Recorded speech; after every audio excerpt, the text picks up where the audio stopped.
We're at 10 minutes before the hour. We're going to move on to the Fox Business Morning Squawk Box now. You got a lot of hedge funds shedding stocks at a rapid pace.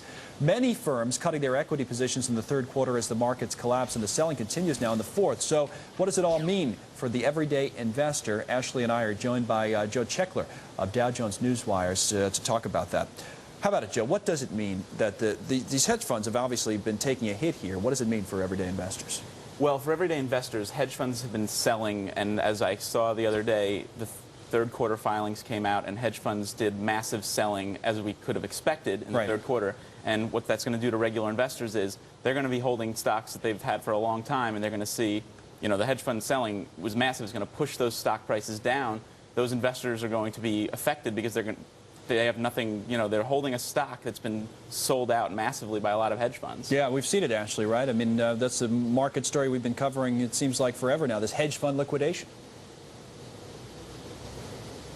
Yeah, absolutely. I mean, we've seen some spectacular losses on the hedge funds, and that's the problem with these things. And as the markets have collapsed, so have the hedge funds, and no wonder they're selling like crazy. As our guest just about a half an hour ago said, Conrad, probably the best place for investors right now is cash, and just hang on to it. You know, play safe, CDs, treasuries. Otherwise, if you're in for the long term, just don't even look at where your investments are right now and just focus on the horizon. Yeah, I wonder about that, Joe. I mean, because these guys are getting out of just about every asset class, it seems like. I mean, what stood out to you about these numbers, these filings, that basically confirm our suspicions that the liquidation really was happening? I mean, this is only stocks, right? Because they don't have to disclose the other stuff. Right. It's only stocks, Connell. And what really stood out to me was when it happened, September 30th. If you think about it, the second quarter, the S&P was only down about 10%. It's lost about 26% since then. So they were doing it before. I can only imagine what these numbers are going to look like for the fourth quarter. So it was really only the beginning. And we're seeing, I would assume, we've seen the headlines on this, a number of funds closing down, right? Is that going to be the big story of this year? Which funds close and which managers try to start new funds next year? I think what's going to happen is you're going to see a lot of the smaller funds that maybe nobody's heard of, maybe in the $500 million to $2 billion range, small funds. Yeah. They're going to close, and you're going to see a lot of these big guys like SAC Capital, which moved about half into cash. Cohen's firm, like Citadel, Ken Griffin's firm, which has had a lot of trouble. You're going to see a lot of these funds. I don't think they're going away. You know, they might be a little smaller, but you're going to see a lot of smaller funds who have big positions in some S&P 500, not necessarily Dow 30 companies.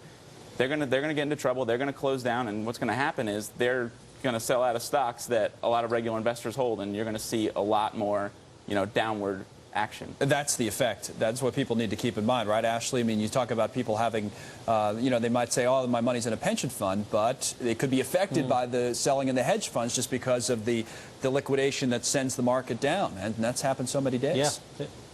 Yeah, and that's the scary thing, isn't it? It just creates this downward pressure, as Joe was talking about, the hedge funds selling out, and it does have a knock-on effect across the markets. And as I say, unless you're in for the long haul, it's kind of a frightening situation. And certainly the hedge funds that will probably do best are those that have the biggest diversification, which has always been the case.